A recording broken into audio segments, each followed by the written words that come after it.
लाडकी बहीण विरोधात याचिका करणाऱ्या वडपल्लीवारांनी स्पष्टीकरण दिलं। आपण कुठल्याही सरकारी योजनेला विरोध केला नाही असं वडपल्लीवारांनी म्हटलंय।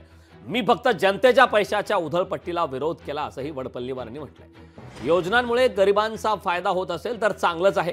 काँग्रेसचा कार्यकर्ता आहे, काँग्रेसच्या कार्यकाळातही मी याचिका टाकल्या होत्या। याचिकाकर्ते अनिल वडपल्लीवार यांनी स्पष्टीकरण दिलंय।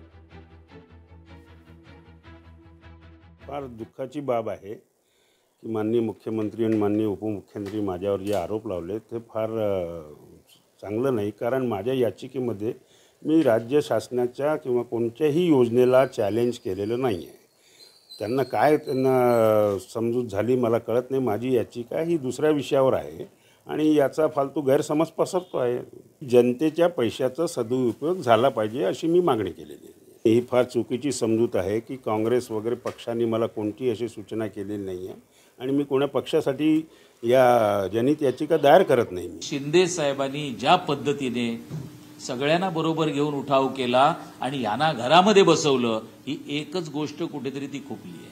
आणि पुन्हा काही करा, आणखीन कोंडावळा हा वाढवा, आणखीन महाविकास आघाडीमध्ये काही लोक घ्या, पण आम्हाला सरकारमध्ये आणून बसवा आणि केलेल्या योजना ह्या पुन्हा कशा बंद करता येईल, माझी लाडकी योजना कशी बंद होईल, याच्यावर फक्त कॉन्सन्ट्रेशन चाललेलं आहे आणि त्यासाठी चाललेले प्रकार आहेत।